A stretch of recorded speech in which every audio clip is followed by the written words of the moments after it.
1920 से 2025 105 साल से की जा रही कई रिसर्च और कई नाकामयाब कोशिशें, लेकिन आज तक हम सिंधु घाटी सभ्यता की स्क्रिप्ट नहीं समझ पाए हैं। जहां दूसरी तरफ ज़्यादातर प्राचीन सभ्यताओं की भाषाएं डिकोड यानी कि डिसाइफर कर ली गई हैं, भारत में लोग सिंधु घाटी सभ्यता की भाषा को अपनी अपनी भाषा से जोड़ने की कोशिश कर रहे हैं।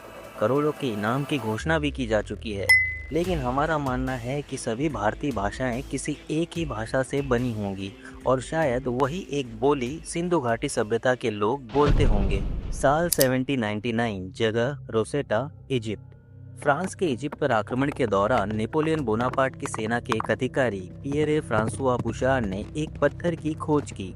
फ्रांसीसी सैनिक इजिप्ट के रोसेटा में एक किले की मरम्मत कर रहे थे। लेफ्टिनेंट पियरे फ्रांसुआ बुशार्ड ने शिलालेखों वाला एक बड़ा पत्थर का टुकड़ा देखा। बुशार्ड को एहसास हुआ कि ये कोई मामूली पत्थर नहीं है और उसने इसे बचा लिया। यह पहला 2 भाषाओं और 3 लिपियों वाला इजिप्शियन अभिलेख था जिसे आधुनिक युग में खोजा गया था। इस खोज ने पूरी दुनिया में उत्सुकता जगा दी, क्योंकि इससे पहली बार इजिप्शियन चित्रलिपि को पढ़ने की उम्मीद जगी थी जो अब तक पढ़ी नहीं जा चुकी थी। और जिस तरह आज हम सिंधु घाटी सभ्यता की लिपि को जानने के लिए उत्सुक हैं, वैसा ही कुछ उस समय इजिप्शियन लिपि के साथ था। इसके तुरंत बाद इस पत्थर की लिथोग्राफिक कॉपीज और प्लास्टर की नकल यूरोप के विभिन्न संग्रहालयों और विद्वानों के पास भेजी जाने लगी।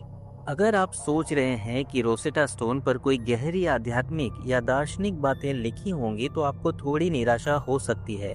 असल में ये पत्थर 196 संवत पूर्व में मिस्र के पुजारियों द्वारा जारी एक सरकारी आदेश था, जो राजा टोलेमी पंचम एपिफेनस के राज्याभिषेक की सालगिरह का जश्न मनाने के लिए लिखा गया था। यह शिलालेख राजा की कुछ उपलब्धियों को बताता है, जैसे मंदिरों को उपहार देना, करों में छूट देना, मिस्र में शांति बहाल करना, क्योंकि उनके पहले के राजा के समय विद्रोह हुआ था।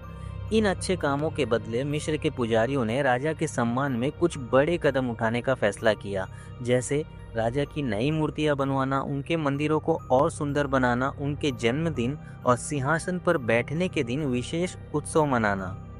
बस यही कुछ रोसेटा स्टोन पर लिखा हुआ था। तो रोसेटा स्टोन इतना खास क्यों है? इस आदेश में सबसे महत्वपूर्ण बात यह थी कि इसे 3 अलग अलग लिपियों में लिखा गया था: हायरोग्लिफिक्स लिपि, डेमोटिक लिपि और ग्रीक लिपि। हायरोग्लिफिक्स लिपि प्राचीन मिस्र की राजकीय भाषा थी, जो एक चित्रलिपि थी। चित्रलिपि वह लिपि होती है जिसमें ध्वनि प्रकट करने वाले अक्षरों की जगह अर्थ प्रकट करने वाले चित्रों का इस्तेमाल होता है। चित्रलिपि को पिक्टोग्राफिक लिपि भी कहा जाता है। चित्रलिपि में चित्रों का इस्तेमाल करके किसी चीज को ऐसे दर्शाया जाता है कि उस भाव चित्र से अपरिचित व्यक्ति भी उसका अर्थ समझ सकता है। चीनी लिपि और प्राचीन मिस्र की लिपि चित्रलिपि के उदाहरण हैं। हमारी सिंधु घाटी सभ्यता में मिले कुछ चित्र और चिन्ह भी चित्रलिपि के उदाहरण हैं। डेमोटिक लिपि, जो आम मिस्र के लोगों की भाषा थी। ग्रीक भाषा, जो राजा की मातृभाषा थी और ये उस वक्त तक पहले से ही समझी जाती थी। अब इसे एक उदाहरण के तौर पर देखते हैं। मान लीजिए आज से 2000 साल बाद भारत की किसी स्थान पर खुदाई हो रही है, और जिस तरह आज हम सिंधु घाटी सभ्यता की भाषा और लिपि को समझने की कोशिश कर रहे हैं, उस वक्त के लोग हमारी भाषाएं जैसे हिंदी, मराठी, गुजराती या अन्य भारतीय भाषाओं को समझने और डिकोड करने की कोशिश कर रहे होंगे, क्योंकि ये तो तय है कि जिस तरह इंग्लिश का प्रभाव बढ़ रहा है, उस वक्त तक हमारी भाषाएं विलुप्त हो ही चुकी होंगी। और खुदाई करते करते उन्हें एक पत्थर पर लिखा एक नोटिस मिलता है, जो एक चिड़ियाघर के बाहर का है और जिसमें लिखा गया है, जानवरों को खाना न खिलाएं, बाहरी भोजन उनके लिए हानिकारक हो सकता है। अब इसे हिंदी में लिखा गया है, लेकिन देवनागरी स्क्रिप्ट में। इसे हम रोसेटा स्टोन के हायरोग्लिफिक्स लिपि से उदाहरण के तौर पर जोड़ सकते हैं। दूसरी लाइन में इसी मैसेज को हिंदी भाषा में ही लेकिन रोमन लिपि में लिखा गया है इस तरह। इसे हम रोसेटा स्टोन के डोमेटिक लिपि से उदाहरण के तौर पर जोड़ सकते हैं। और तीसरी लाइन में इसी मैसेज को इंग्लिश में लिखा गया है: do not feed animals, external food can be harmful to them. अब इसे हम रोसेटा स्टोन के ग्रीक लिपि से जोड़ सकते हैं उदाहरण के तौर पर। अब अगर इस तरह का पत्थर आज से 2000 या 5000 साल बाद किसी को मिलेगा, तो वो हमारी भाषाओं को डिकोड या डिसाइफर कर सकते हैं। और यही बात रोसेटा स्टोन को इतिहास का सबसे महत्वपूर्ण शिलालेख बनाती है। बाद में जब पुरातत्वविदों ने इस पत्थर की खोज की, तो उन्होंने ग्रीक भाषा की मदद से मिस्र की चित्रलिपि हाइग्रोग्लिफिक्स को पढ़ने और समझने में सफलता पाई। हालांकि ये पत्थर सिर्फ एक साधारण सरकारी आदेश था, लेकिन इसने मिस्र की खोई हुई भाषा को समझने की चाबी दे दी। अगर ये ना मिलता तो हम कभी भी प्राचीन मिस्र की सभ्यता को सही ढंग से नहीं समझ पाते। 1801 में ब्रिटिश सेना ने फ्रांसीसियों को हरा दिया और अलेक्जेंड्रिया की संधि के अनुसार रोसेटा स्टोन ब्रिटेन को सौंप दिया गया। 1802 से अब तक रोसेटा स्टोन ब्रिटिश संग्रहालय में प्रदर्शित किया जा रहा है। यह संग्रहालय की सबसे अधिक देखे जाने वाली वस्तु है। अब सवाल ये है कि क्या सिंधु घाटी की सभ्यता की लिपि को समझने के लिए भी हमें कोई रोसेटा स्टोन मिल सकता है? भाषा वैज्ञानिकों ने ग्रीक भाषा के आधार पर बाकी दोनों लिपियों को डिकोड करने में सफलता पाई। इस खोज ने यह सिद्ध किया कि अगर हमें किसी भाषा को डिकोड या डिसाइफर करना है तो उसे किसी ऐसी भाषा से कंपेयर किया जा सकता है जिसे हम पहले से जानते हैं, और इस तरीके से हम उस भाषा को डिकोड या डिसाइफर कर सकते हैं। लेकिन इसके लिए रोसेटा स्टोन की तरह एक ही संदेश 2 या 3 भाषाओं में होना चाहिए। अज्ञात भाषा की तुलना किसी ज्ञात भाषा से करने का अवसर मिल जाए तो उसे समझा जा सकता है, लेकिन ये तकनीक सिंधु घाटी सभ्यता की लिपि पर लागू नहीं हो पा रही है क्योंकि हमारे पास कोई रोसेटा स्टोन नहीं है। 27 जुलाई 2021 को यूनेस्को ने सिंधु घाटी सभ्यता के प्रमुख स्थल धौलावीरा को वर्ल्ड हेरिटेज साइट का दर्जा दिया। यह सभ्यता 2600 से 1900 संवत पूर्व के बीच अपने चरम पर थी।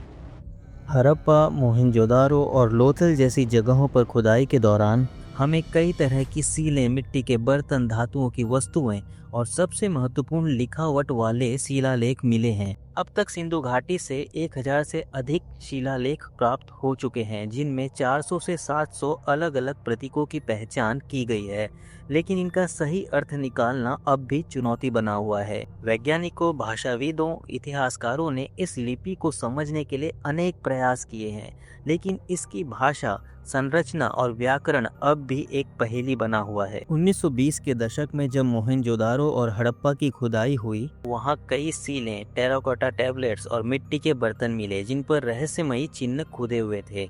ये चिन्ह चित्रलिपि जैसे दिखते थे और इनमें कई प्रतीकों की पुनरावृत्ति देखी गई।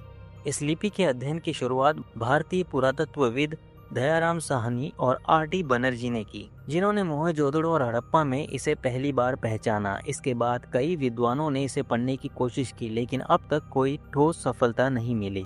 अगर सिंधु घाटी सभ्यता की लिपि और भाषा को पूरी तरह से डिकोड कर लिया जाता है तो इतिहास और मानव सभ्यता के अध्ययन में बहुत बड़ा बदलाव आ सकता है।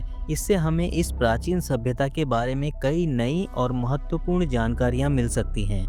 अगर हम इस सिंधु लिपि को पढ़ने में सफल होते हैं तो हमें पता चल सकता है कि इस सभ्यता की मूल भाषा कौन सी थी। यह स्पष्ट हो सकता है कि क्या ये संस्कृत से रिलेटेड थी या द्रविड़ियन लैंग्वेज से। इससे भारत और दक्षिण एशिया में आज बोली जाने वाली भाषाओं के इतिहास और विकास को समझने में मदद मिलेगी। हमें ये भी पता चल जाएगा कि क्या सिंधु समाज लोकतांत्रिक था या किसी राजा द्वारा शासित। क्या वहाँ कोई संविधान या कानून थे? कैसे ये लोग अपने नगरों का प्रशासन और व्यापार करते थे? क्या इनकी शासन प्रणाली मिस्र और मेसोपोटामिया की तरह थी या बिल्कुल अलग?